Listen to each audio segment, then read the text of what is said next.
This podcast is brought to you by Conquer Cancer, the ASCO Foundation. Our mission is to accelerate breakthroughs in life-saving research and empower people everywhere to conquer cancer. Welcome to Your Stories, a podcast where we hear candid stories from people conquering cancer. I'm your host, Dr. Mark Lewis. It's a disease that predates the practice of medicine, one that may very well predate Homo sapiens entirely, cancer. In 2016, archeologists in South Africa unearthed a large 1.7 million year old bone fragment, ultimately revealed to be the toe bone of an ancient but unknown species of pre-human dating back many millennia before the first known Homo sapiens. On that piece of bone, they discovered something else, a malignant tumor. It's a stark reminder that for as long as the profession has existed, physician scientists have been studying and treating cancer. And for better or worse, it brings to mind a question that oncologists have been fielding for decades.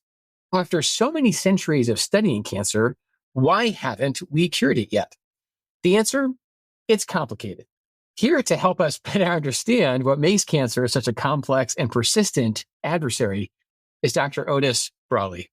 In addition to being a professor of oncology at Johns Hopkins, and a former chief medical and scientific officer of the American Cancer Society, Dr. Brawley is a member of Conquer Cancer's board of directors and editor of the Cancer History Project, a free online resource dedicated to documenting the history of cancer in medicine, including the people who shaped our study and understanding of it.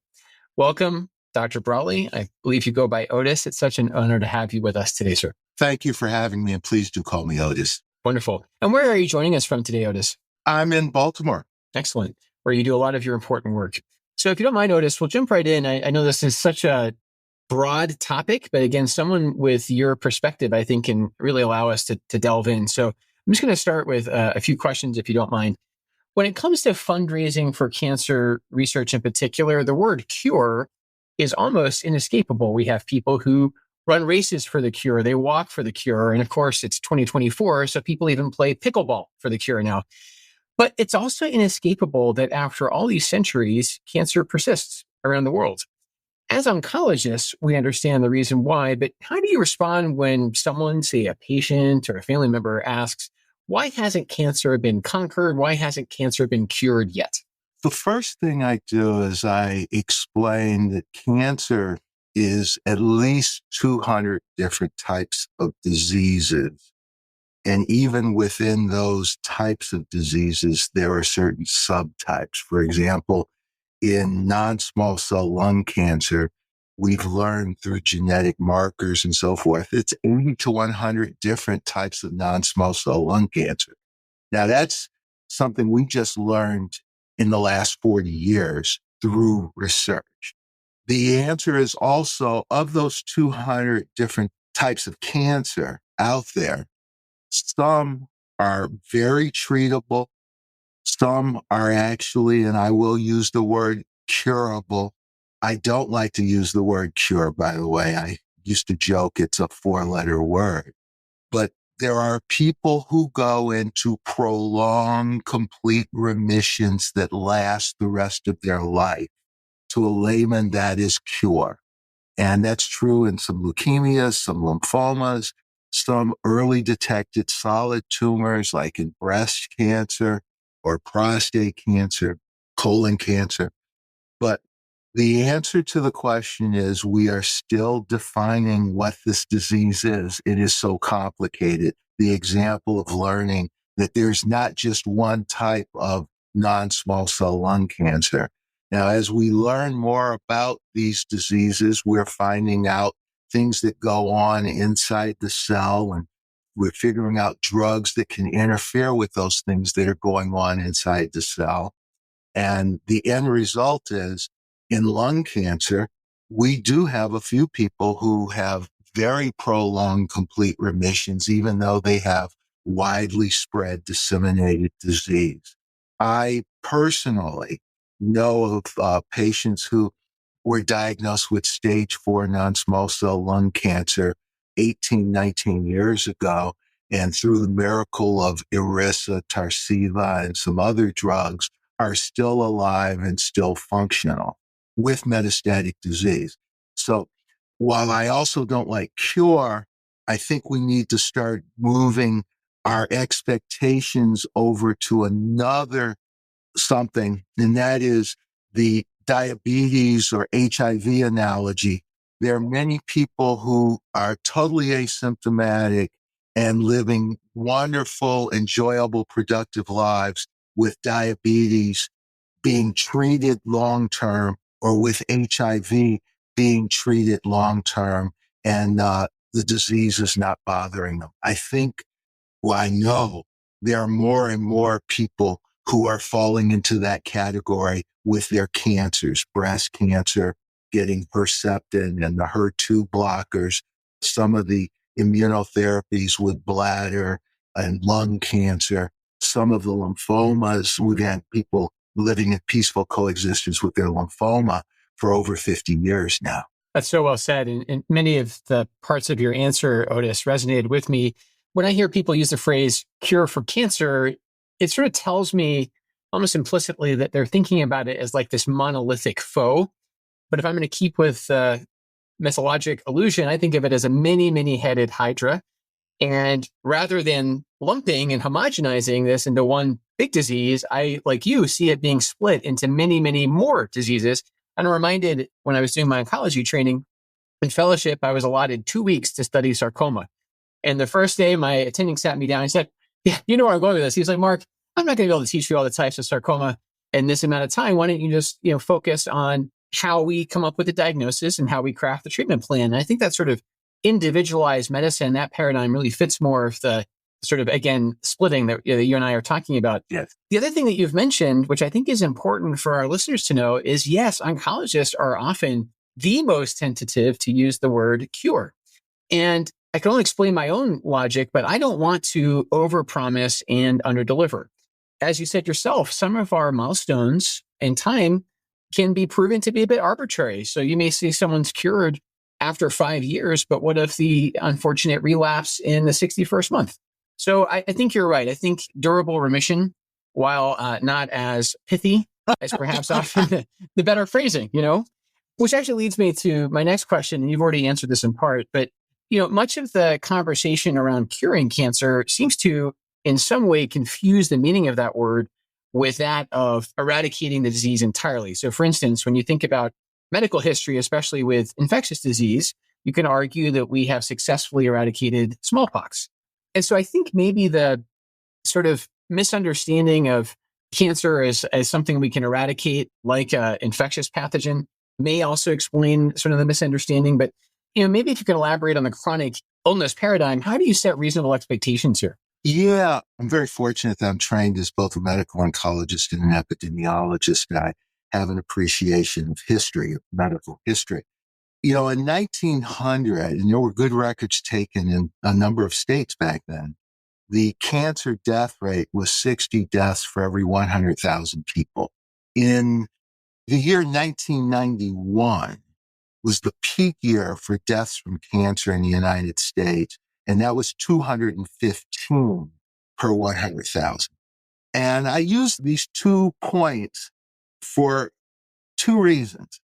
Number one, something happened throughout the 20th century that caused us to go from 60 to 215.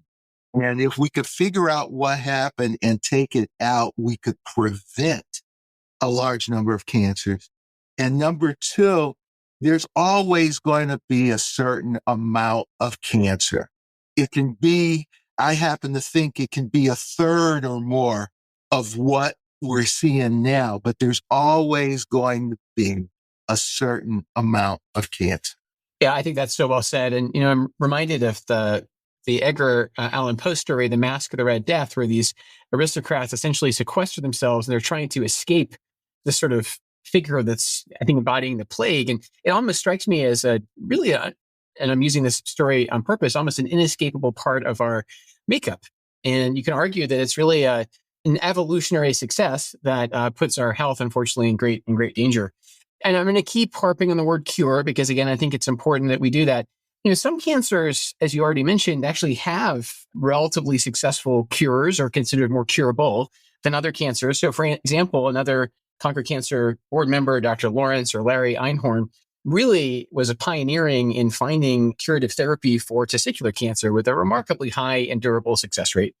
Meanwhile, there are other forms of cancer that remain largely incurable. And I'm a GI oncologist. I'm thinking about, for instance, pancreatic adenocarcinoma. So why do you think, Otis, that researchers have been able to find promising treatments and even cures for some cancers, and yet others have been tougher nuts to crack?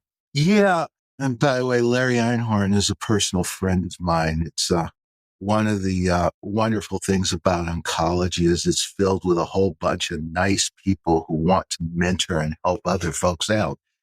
There are certain things within that, some of the things that make the various cancers different, make some of them more susceptible to our old, very toxic chemotherapies, and testicular cancer is one of those. Some of the ovarian cancers fall in that category. Some of the leukemias and lymphomas fall into that category. Then there's certain types of cancer that have a lot of things going on inside of them that make them resistant to our current therapies. Pancreatic cancer very frequently has a little molecular pump on the surface of the cell that actually pumps some of our chemotherapies out. So if our chemotherapy gets into the cell, that pump can pump it out and save the cell from being destroyed. Some of our tumors express antigens on their surface such that our immunotherapies can actually encourage our immune system, our white cells, to attack them. Whereas other cancers don't have those signs that say, I shouldn't be here. And so this is all part of research, is understanding the differences amongst these diseases. Since Richard Nixon signed the National Cancer Act in 1971, and we put a lot of money into basic research in the 70s, 80s, and 90s, we have become much better at understanding what's going on inside these cancerous cells. Indeed, there's the argument that we transformed or reformed or redefined what cancer is. Cancer, to Larry Einhorn when he was going to medical school in the 1960s, is a very different biology from cancer to Larry Einhorn, the distinguished professor at Indiana University today. Yes, exactly. And even, real thought leaders like Weinberg and Hanrahan they've even refined what they consider to be the hallmarks of cancer as our understanding has increased. Well, let me just point out, Bob Weinberg published a sentinel paper about 40 years ago called The Hallmarks of Cancer. He just published the 4th edition of that. Yes, exactly. Okay. Cancer has changed. It is. Yes. Yes.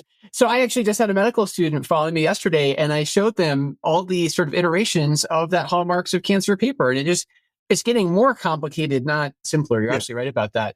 When you mentioned immunotherapy, I just want to touch on that for a second, because I think in a sort of our climate of direct to consumer advertising, where patients are literally seeing ads on TV that say, ask your doctor if, say, Keytruda is right for you.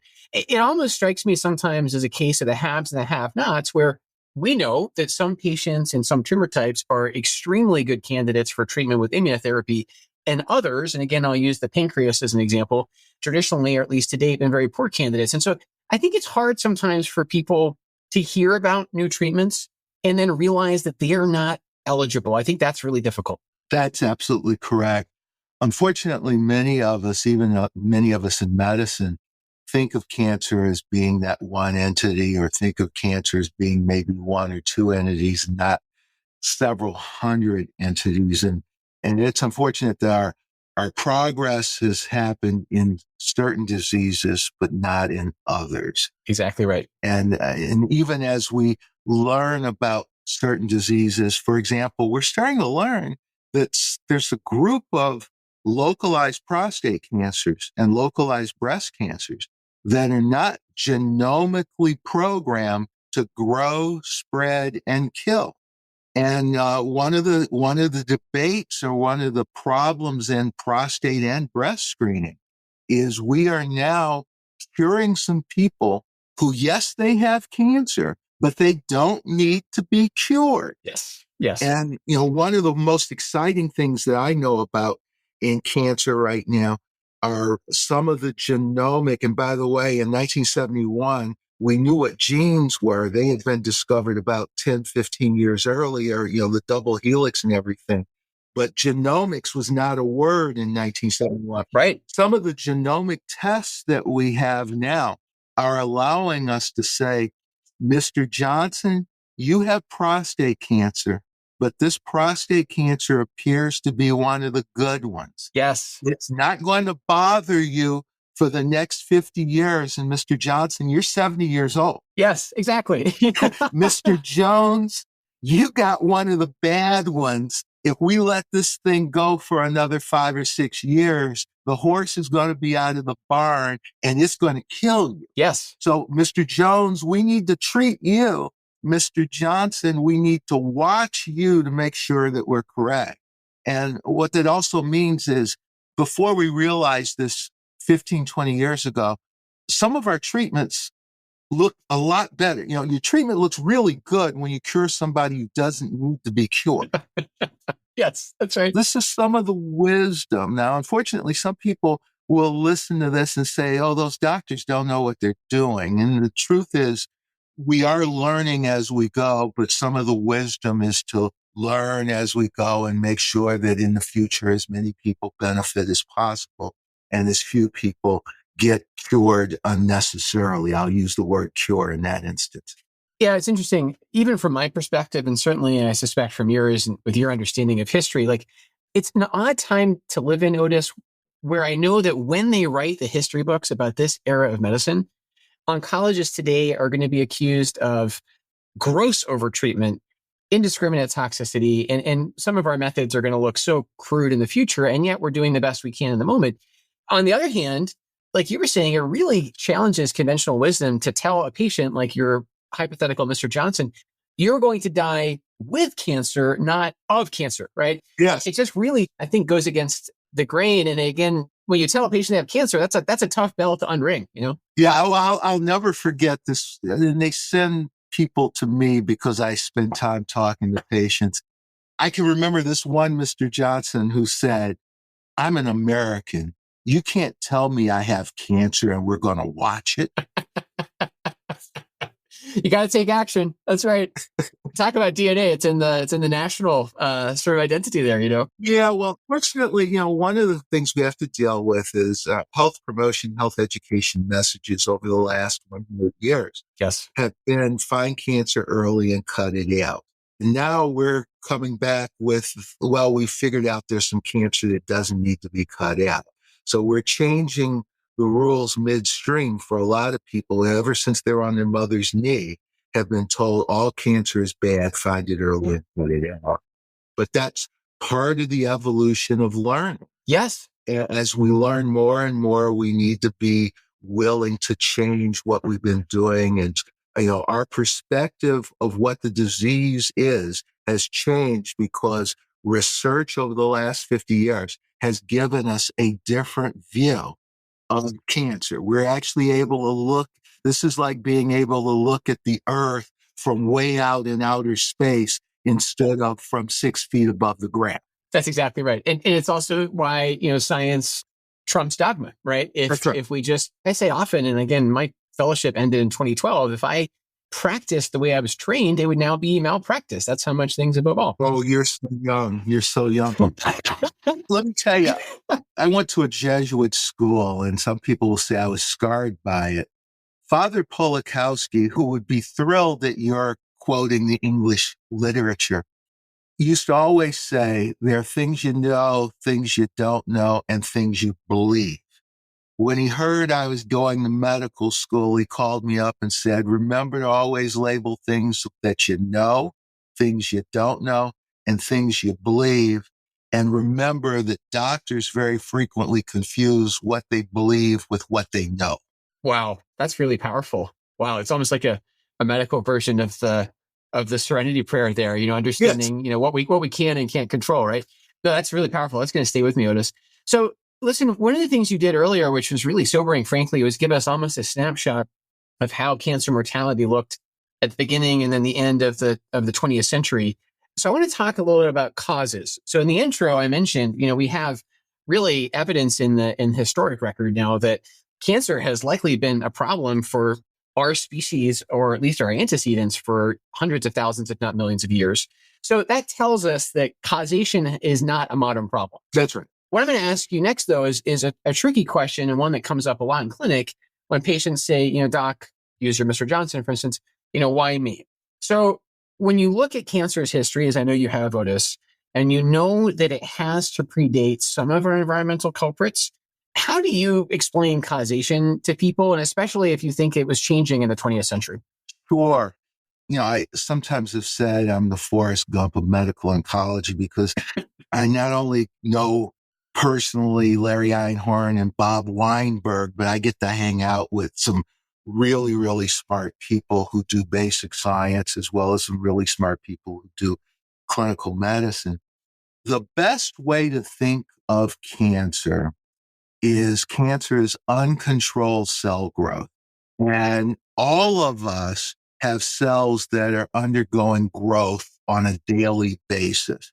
And as we get older and our cells get older, those cells are more likely, instead of going through controlled cell growth, some of them go into uncontrolled cell growth.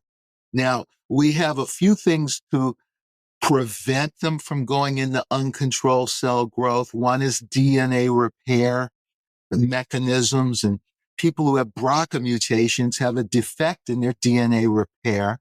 Then we have on something called P53 on chromosome 17, and that is a mechanism that realizes the cell is going out of control and tries to kill the cell. And, the cell tries to commit suicide. And then the third is our immune system. We have these CD4 cells or T4 cells that are floating around, not just in our bloodstream, but they get into our skin, into our muscle, into our organs. And they're looking for cells that are spinning out of control, and they try to kill those cells. And this is the immune system. That's normal biology. A cancer escapes those three systems and starts undergoing 1 cell to 2, 2 to 4, 4 to 8, 8 to 16 to 32, so forth. Mitosis, uncontrolled cell growth, uncontrolled mitosis. All right. Now, that is normal biology, and that happens in all of us. And the cell that becomes the cancer escapes those three. Now, there's certain carcinogens. The easiest one to understand is probably cigarette smoke or sunlight with skin cancer. They actually interfere with the DNA. And if they interfere with the DNA, luckily at the right part of the DNA, they can actually cause even more uncontrolled cell growth than the natural aging process. And so the natural aging process is why we have a baseline amount of cancer that we just need to accept. And then these other environmental stimuli are why we have 3 times as many cancers at the end of the 20th century as we did at the beginning of the 20th century. That is such an elegant explanation. And in your self-effacing comments, you said that you're around a lot of smart people. But I have to tell you, Otis, in my opinion, you are definitely one of those people. Well, you're too nice. You're too nice. So someone that I have often referred to as the poet laureate of oncology, Siddhartha Mukherjee, in one of his books, the way he puts it, and the reason I'm saying it to you is what I say to my patients. He boils down cancer, oncogenesis, the process of cancer developing, into the sum of our heredity, so our genetic makeup, environment, what he calls triggers, and then finally, and I think this is the trickiest one, chance.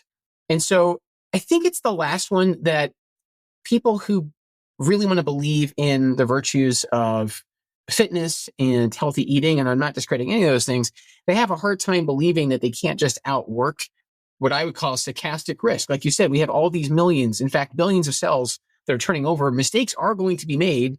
And sooner or later, one of those mistakes, as you and I know, may confer a selective advantage, again, on a very kind of initially low scale to that cell. Yeah, the analogy that I like to use you said stochastic advantage or stochasm.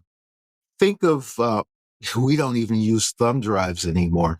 But I used to put my thumb drive into the computer and I would copy a file from my hard drive to my thumb drive. Yes. And if you do that copying enough, you will end up not with an exact copy of the file, but with a corrupted copy. Yes, that's exactly right. Okay. Now think copying of DNA from one cell to the other over and over again. And occasionally you end up with a corrupted copy of the DNA. And if the DNA is corrupted in the right place, it's in the part of the cell that has the stop signal that says stop mitosis. Then you have your cancer. And if your immune system doesn't find that and kill it, or your P53 kill it, or your DNA repair that problem, you got a problem. You got a cancer. By the way, we can extend that just a little bit further. Most of us are now coming to believe that the reason why people who are obese or pre-diabetic or diabetic are at higher risk of cancer is the pre-diabetic syndrome has hyperinsulinemia in it. And insulin is actually a growth factor for blood vessels. So it's not that prediabetes and diabetes actually causes the cancer. It actually supports the cancer in getting implanted and getting extra blood vessel growth into the tumor so it has oxygen and nutrition so it can grow. You can think of insulin as tumor fertilizer. Yeah, it changes the milieu, right? And this to me is always the difference between cancer in a petri dish in vitro and cancer in human beings in vivo. It's a completely different and much more complex ecosystem. We've had a wonderful conversation about what science has taught us over the last 50 years. Much of what you and I just talked about was not even clearly understood 30 years ago and definitely wasn't known 50 years. Yeah, no, it's really remarkable. And I can only imagine where we're going, right? In the next, say, half century. It's an exciting time for science. It's so exciting. Yes. And I just wish that the benefits were immediately available for all of our patients. And we know that they're not. I will say this, it's 2024. I think your thumb drive analogy holds up because American healthcare still runs on the fax machine. So Otis, I think you're good there for hopefully decades to come. I like it. I'm going to use that in my clinic. So what I wanted to talk to you about now is the dark side of identifying causes of cancer. So this gets into almost the, I think, needless or inappropriate moralization of this disease. Again, using cancer as a sort of more homogenous term. So what I mean by that is it seems to me, and perhaps to you, that certain types of cancer, I'm going to phrase this carefully, garner more sympathy. So, for instance, when a woman, say, develops breast cancer, I think that the breast cancer advocacy community is amazing and supportive. But even on like a, kind of more micro level, I see patients with breast cancer, they tend to get a lot of support from their communities. What I'm leading up to, and you've already stated this in your earlier remarks, is, say, lung cancer, I think, at least in the public consciousness, is so linked to smoking. And you talked about, the carcinogenic effect of tobacco smoke, that I wonder if those patients aren't being, how should I put this, penalized? So how do you look at sort of how we've figured out risk factors, but then also how do we make it so we're not demonizing patients for some of these variables that might have gone into how their cancer developed? You are absolutely correct. And the examples to use are lung cancer versus breast cancer. Historically, we didn't talk about cancer at all. It was controversial when the American Cancer Society changed its name and put cancer in it in the 1940s. The first celebrity to go on newspapers, TV, so forth, and say, I have cancer was Shirley Temple, later Shirley Temple Black in the late 1960s, who said, I have breast cancer. When Betty Ford, the wife of the president in 1975, came out and said she had cancer, it was still, oh my God, she said she has cancer, not, oh my God, she has cancer. And actually, it was the mid-1990s when Bob Dole came public with his prostate cancer. And there was a group of guys who started saying us too. And so we've had a problem talking about cancer, but there is this, I have lung cancer. I did it to myself because I smoked. By the way, I disagree with that. I blame the tobacco manufacturers, and I've done a great deal of writing about nicotine being addictive, tobacco being spiked with various chemicals Yes. to make menthol, especially to make nicotine even more addictive, to handcuff the patient, efforts to promote tobacco usage. I blame those people and not the person who, when they were 14, 15, or 16, happened to have taken their first smoke. But it's something that we desperately need to work on. We need to reach out and support every person who is diagnosed with cancer, not just our kids, not just breast cancer patients. We need to think about people with lung cancer, head, neck cancer, colon cancer, all the various cancers. We need to be much more supportive of them. That is so well said. I often say, and again, I'm going to try to echo some of your remarks. No one deserves cancer. And, even I'll maybe give a slightly different response than you did. The fact that non-smokers develop lung cancer means, to me at least, that in a smoker, the cancer is not necessarily directly caused. And you and I can maybe quibble about certain subtypes and small cell and what have you. But yeah, I agree with you wholeheartedly. And I think the tobacco industry at large has a lot to answer for, far, far less than individuals who get addicted. Yeah. By the way, 1 out of 5 people who develops lung cancer today is a true never smoker. Yes. And I even saw, I think the reason I take this so personally, my late father, I have his picture behind me. He was told inaccurately, actually, that he had lung cancer back in the 1980s, and he was a non-smoker. But he immediately started thinking, could he have altered his environment to have less exposure to secondhand smoke? So it was kind of like, 2 mistakes: A, incorrect terminology, and B, my dad blaming himself for something that was really not his fault. It was all caused by a germline mutation. So as we wrap up, Otis, this has been absolutely wonderful. So we've talked about sort of where we've been necessarily, and obviously that informs where we are. What I want to think about with you at the end here is the future. So we've spent centuries refining our understanding of cancer. What do you think, or where do you think we're going in the future? And what to you does a world look like where, to echo back to sort of the host of this podcast, where cancer is conquered? What does that look like? Sure. One of the things, I think it was probably my most important study when I was still at the American Cancer Society. I had a wonderful group of epidemiologists. They would do all of these projections, estimates of how many people were diagnosed or how many people died from cancer, publish it every January. One of the things they noted was that the disparities among, I hate to give people numbers, but I think I can do this in a succinct way. Among college-educated women, the death rate from cancer is 60 per 100,000. Among high school-educated women, the death rate is exactly twice that, 120 per 100,000 per year. When you look at the death rate in Kentucky, it's 195 per 100,000 men and women. The death rate in Utah, it's 125. Yeah. All right. These are the disparities. Yes. When I worked for David Satcher in the 1990s, when we talked about disparities, it was primarily white, black, but I'm now talking Kentucky and West Virginia versus Utah. I'm talking college educated versus non-college educated. And oh, by the way, when you look at the male thing of the male numbers, high school educated men are 3 times more likely to die from cancer than our college educated men.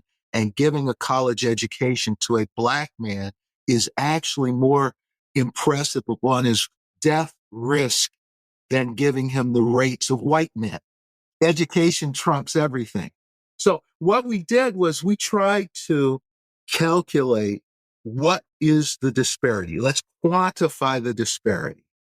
And so of 600,000 people who die from cancer every year, if everybody had optimal things, the Utah death rate or risk of death, or the college educated risk of death, it's about 132,000 of the 600,000 deaths would go away. Some of it because of risk reduction and prevention. There's a lot less alcohol and tobacco use in Utah versus Kentucky. It's true. Some of it because of access to care The death rate, by the way, for Black women from breast cancer in Massachusetts is 18 per 100,000. The death rate per year, the death rate for Black women in Louisiana and Mississippi is 32. Gosh. Okay. Those are the disparities, 18 versus 32. If we just started giving everybody what every human being should get, or at least what college-educated people get, or what people in Utah get, we could get rid of 132,000 deaths a year. Some of that is prevention. A large amount of that is appropriate screening, because there is inappropriate screening. And some of that is getting everybody appropriate treatment. 132,000 out of 600,000 deaths. Now, the 132,000, we were also able to qualify them. 80,000 are white Americans. They live, interestingly, more in the southeastern United States than anywhere else, but they live in every state.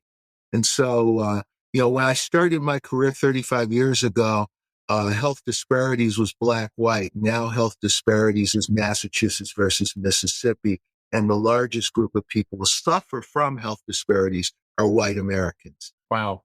That's really remarkable. And again, the numbers don't lie. And it's really a striking sort of tapestry that you paint for us of this country. And I'm well aware of these geographic equities. So I feel a little bit guilty now that I live and practice in Salt Lake City, but half of my patients, Otis, live in these rural frontier areas. So I do telehealth up to Wyoming and Montana. And you're right. It's like a completely different oncology landscape.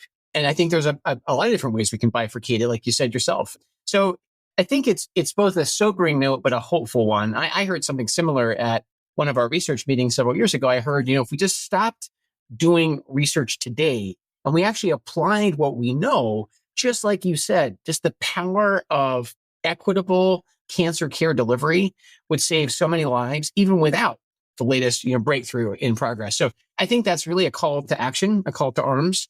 And I think ultimately it's a very optimistic note on which to end our conversation today, Otis. So I have to tell you, oncologist, I just find your perspective fascinating. I really appreciate your understanding of history. I appreciate your ability to couch things in numbers and facts.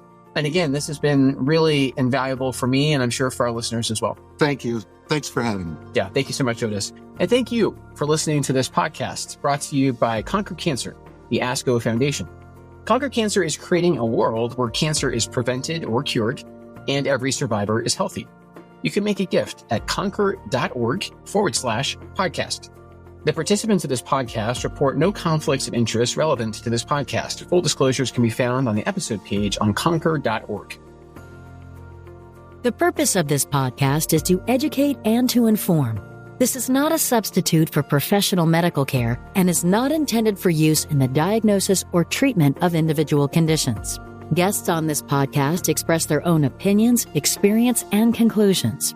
Guest statements on the podcast do not express the opinions of ASCO. The mention of any product, service, organization, activity, or therapy should not be construed as an ASCO endorsement.